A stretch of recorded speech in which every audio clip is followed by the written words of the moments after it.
everyone, it's another weekend, no? And another chance to spread the word of God. Magandang hapon sa lahat, no? So medyo late kayo. So our topic for today is about offenses. A trap or stumbling block, no? A brick to cause our brethren to fall. So this is written in the book of Matthew, chapter 18, 7 to 13. So if you have time, guys, embark with me, no, with this study that we may learn. And you can get your own coffee or tea or whatsoever it is, guys, no, that suits you. So if you're ready, let's begin. And of course pala, no, do not forget your Bible. You can use your Bible app, guys. So I'm using KJV version. You can use any translation that is suitable to you, no, or easy for you to understand. So let's begin. In Matthew 18, 7 to 13, it is said, Woe unto the world because of offenses. Woe, it means judgment, no?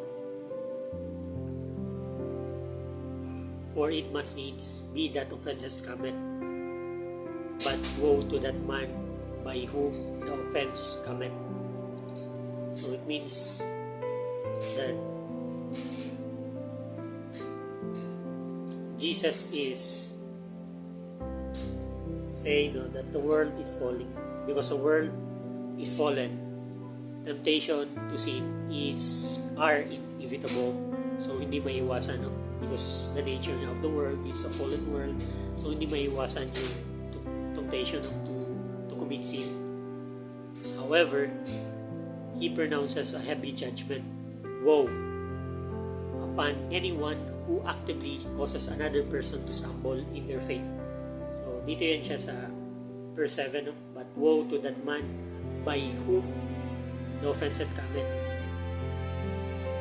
So even though that the world is a fallen world and is not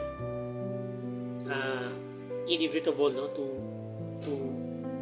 not to sin, no, but he specifically address individuals, no, people who will cause other people to stumble, no, or to trap other people to sin, to commit sin, no. A person, woe upon anyone who actively causes another person to stumble in their faith, because sin separates us from God and leads to eternal peril. Jesus emphasizes that believers should be willing to make the ultimate sacrifice using extreme. Dito pala yan sa verse 8. Wherefore, if thy hand or thy foot offend thee, cut them off and cast them from thee. It is better for thee to enter into the life halt or maimed, rather than having 2 hands or 2 feet to be cast into everlasting life. So it is better for us, no, kasi as it is said here, because its sin separates us from God and leads us to eternal peril. Jesus emphasizes that believers should be willing to make the ultimate sacrifice, no, using extreme metaphorical language about cutting off a hand or foot or plucking out an eye to sever themselves from whatever causes them to sin. So because our soul is too precious to our God, no? So that's why Jesus Christ is using severe, no, hyperbole, yung napaka-extreme na example ba, to that we should think about our life, no, or when we cause our brethren to sin, no? So, probably if you are a hater, no? So, palagi kang galit and lagi kang nananapak. So, ang sinasabi ni Jesus Christ, it is better for us to cut our hands, no? Kung laging we use our hands to commit other to sin, or our own selves, no? So to pluck our own hands, to pluck our own eyes, as he said. So if we rally, no, our brethren, ourselves, our own life, no, sa mga kasalanan, that eyes is leading us, no, to sin, it is better for us to pluck our own eyes, no? Yun yung explanation dito.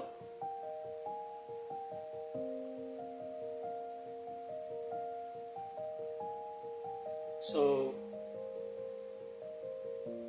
hand or thy foot, cut them off, cast them from thee. It is better for thee to enter the life maimed, no, rather than having 2 hands or 2 feet to cast into everlasting life. If thine eye offend thee, pluck it out and cast it off, cast it from thee. It is better for thee to enter into the life with 1 eye rather than having 2 eyes to be cast into the hell of fire, no? So, not just our own body, no, that God emphasizes that our soul is so precious to Him, is so valuable, that our earthly body, no, our earthly vessel, no, is not comparable to eternity, no.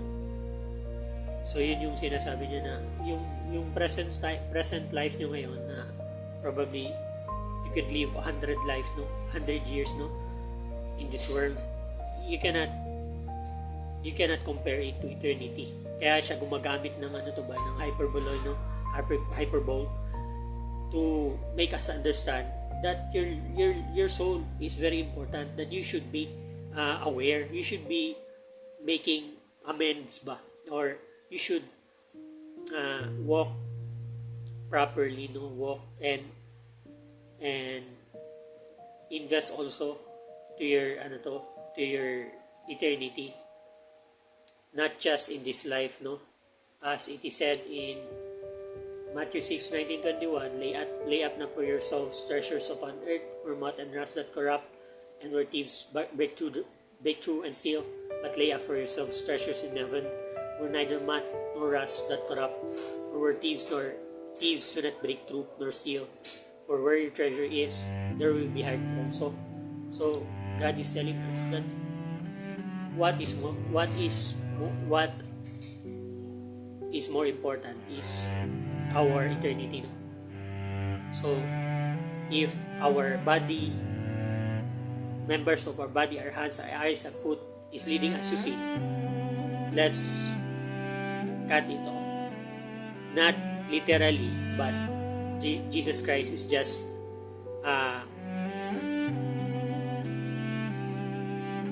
telling us, no, to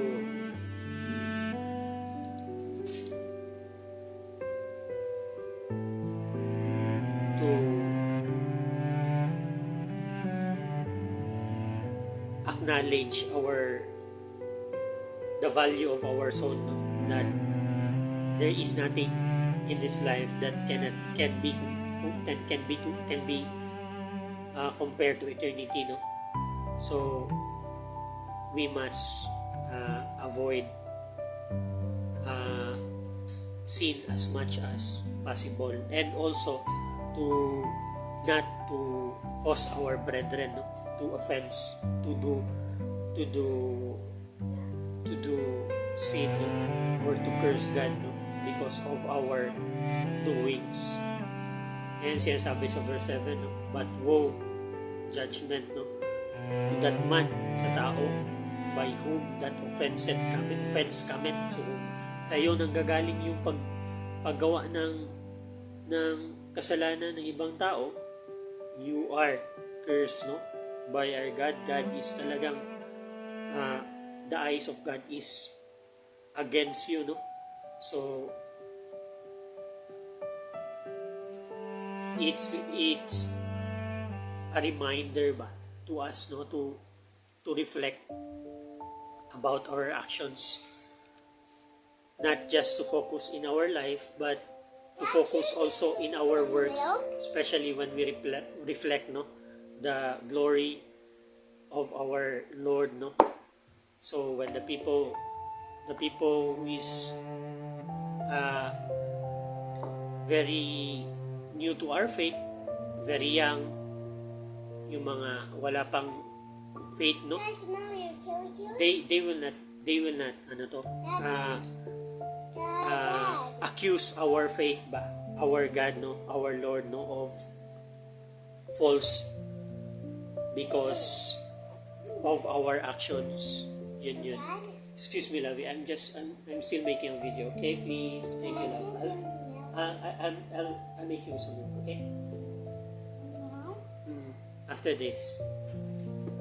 So, in verse 10, it is said, "Take heed that you despise not one of these little ones, for I say unto you that in heaven their angels do always behold the face of my Father which is in heaven." So, little ones nga, as I said no earlier, ito yung mga very, very new in our faith, no, or wala pang faith talaga. They just heard, no, or the children na very weak, no, very, very, very little in faith, no. So,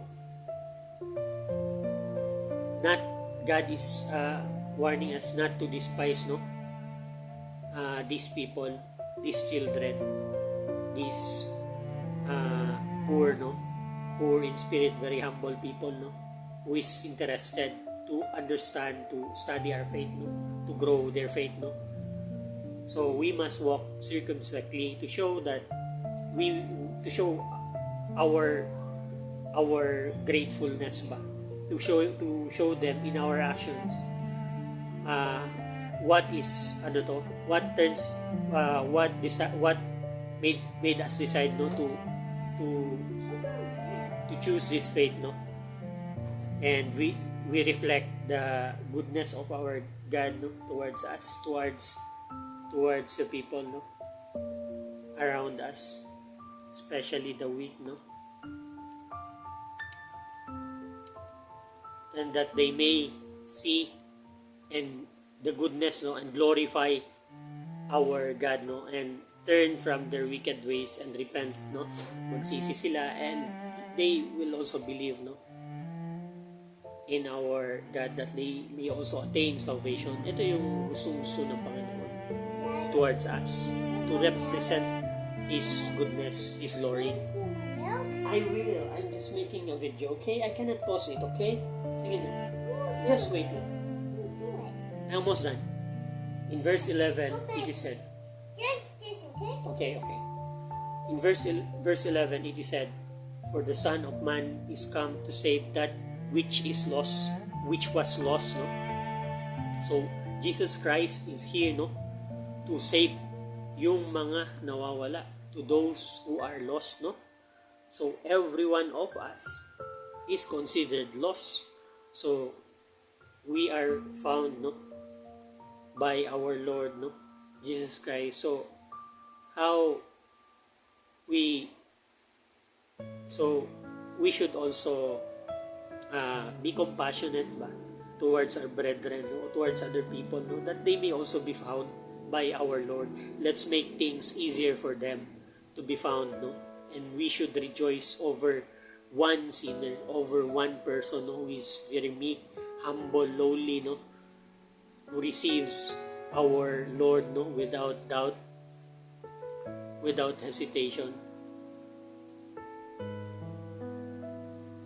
As it is said, no, in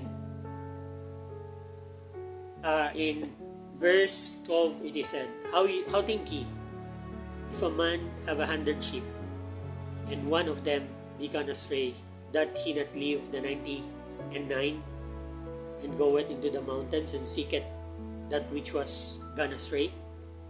And in verse 13, and if so be that he find it, verily I say unto you, he rejoiceth more of that sheep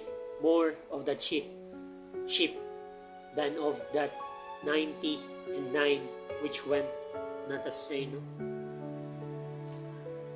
For sa verse 11 na, for the Son of Man is come to save that which was lost. So it doesn't mean no na yung 99 is not valuable more than yung ano to no, yung 1 no, but it's just that yung joy, yeah, yung joy for for one sinner that repented no is yun nga, overjoy yung feeling no, yung pag nakikita mo yung ano to, yung isang sheep na nawala mo and then nakita mo. So talagang sobrang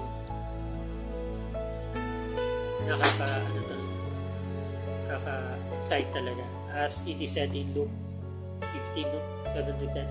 I say unto you that likewise joy shall be in heaven over one sinner that repented, more than over 99 just person no, which need no repentance. So if yung 99 person is lowly also no, they repented from their sin, they will also valuable to God's eye no.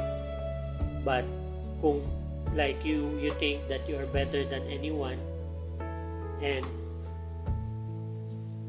masyado tayong judgmental over other people no, not knowing that we are also sinner no, and on our way to hell no, but because God is full of grace and mercy no, that's why we receive salvation.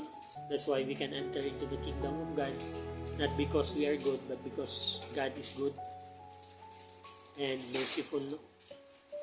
So through faith, not by our works, lest any man should boast no. So ganun din yung value natin doon sa lost sheep, kasi we are also lost sheep. It's just that if you don't acknowledge it, yun yung okay loving, you can get it, it's open na. Yun yung danger no, if you don't acknowledge yourself as so sinful like other people who is lost no.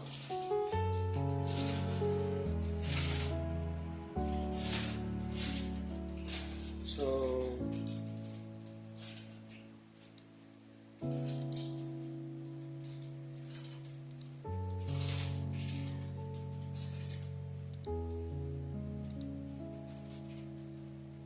ito pa is napakaganda no.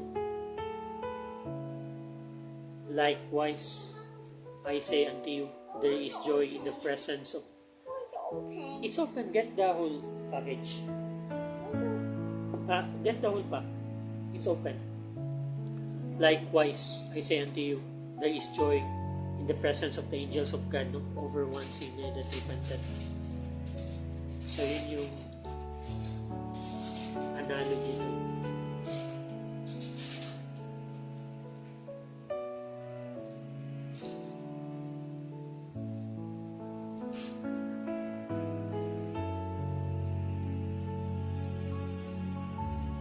So ito yung key themes no, and meanings. Danger of offenses.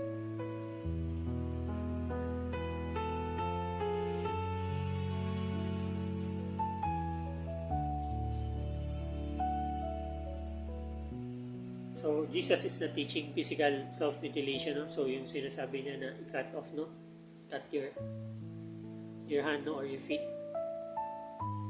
as removing a body part does not fix that. As removing a body part does not fix the root of the heart's desire. No? Instead, this is literally device called hyperbole, no? Excessive word ba? Just to emphasize, no?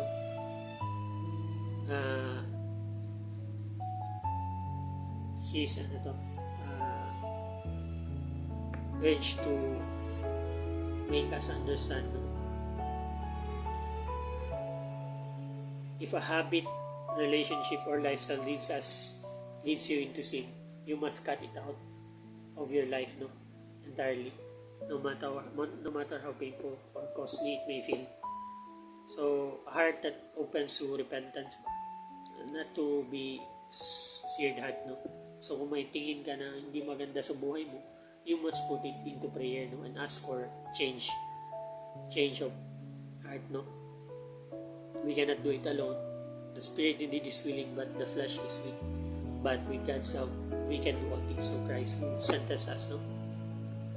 So, the reality of eternal judgment, by mentioning the everlasting fire and hell of fire, Jesus emphasizes that ultimate gravity of sin, no?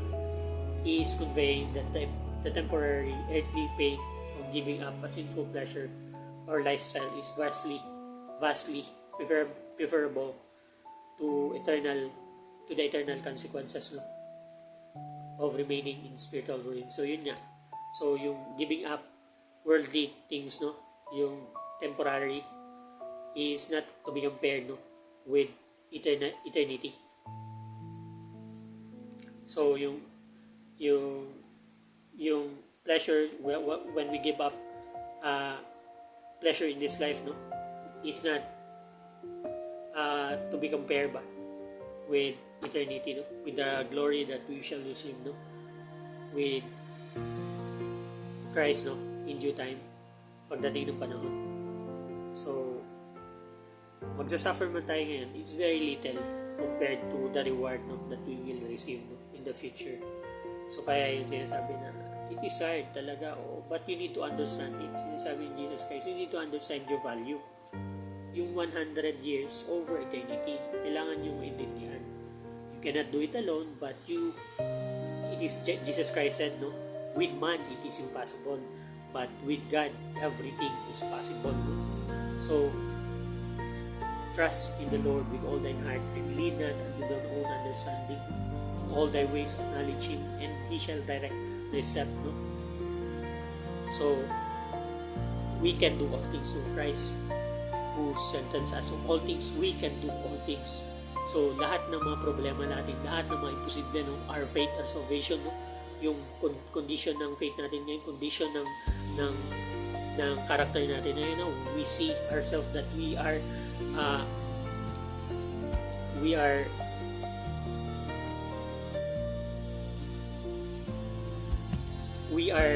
know that we are against God, no? And we are very far from Him, no? But God, as Christ says, that with man, no, it is impossible for us, for you, for every one of you, no, to enter into the kingdom of God. But with God, everything is possible. So, come to God, no? Come to the Father, no? Through Christ Jesus, no? For there is only one mediator between God and man. It is Christ Jesus alone, no? So, if we confess with our mouth the Lord Jesus Christ and believe in our heart that He saved us, no, we will be saved. So, for with mouth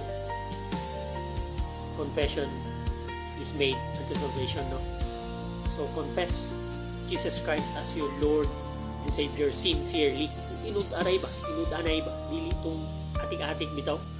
Inud-aray, totoong confession, no? Na pagsabi ng kasalanan, pagtanggap mo sa mga masamang mga ginawa mo, no? And pagsisisi that we are willing to change ba? We are willing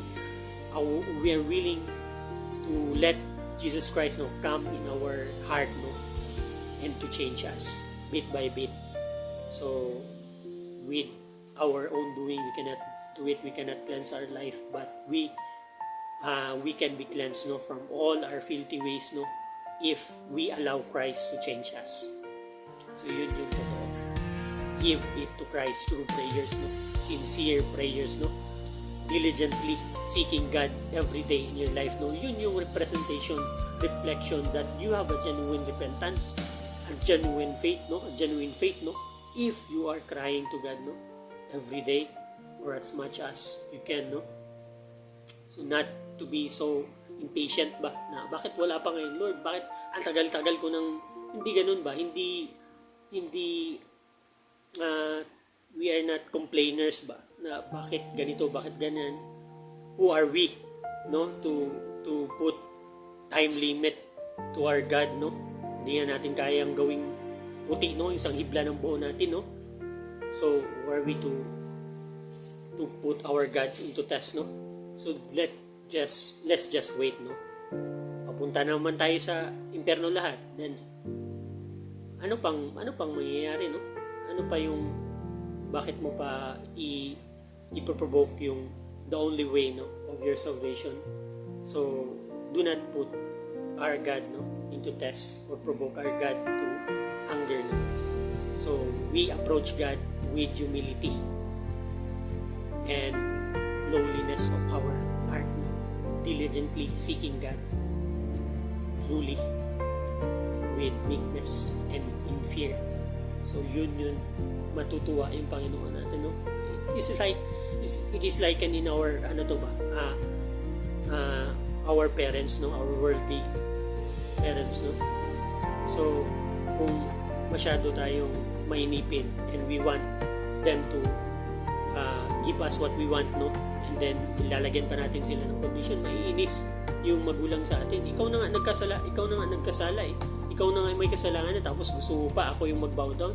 Gusto mo pa parang ako pa yung sinisisi mo sa ginawa mong actions, ginawa mong mali?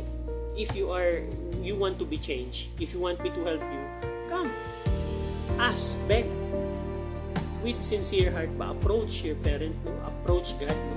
With a sincere heart. So yun yung totoo dun. And the last scripture is in John 14:1-2. He said, "Let not your heart be troubled. You believe in God, believe also in me. In my Father's house are many mansions. If it were not so, I would have told you. I go to prepare a place for you." So, in my Father's house, no, sabi ni Jesus Christ, are many mansions, and He is preparing one mansion for us, no? So, ito yung reward natin that we cannot imagine, no? The eyes have not seen, the ears have not heard, or entered into the heart of man, no? What God had prepared for them who loved Him, no? So, yun that our light affliction is nothing to be compared with the glory which shall be revealed in us in due time. We might reap in sorrow, no? We might sow in sorrow, no? But in due time, we will reap in joy. So, yun lang, guys. I hope you've been blessed, no? As I always say, let's not be overcome of evil, but let's overcome evil with good. Ingat kayo, and may God bless you.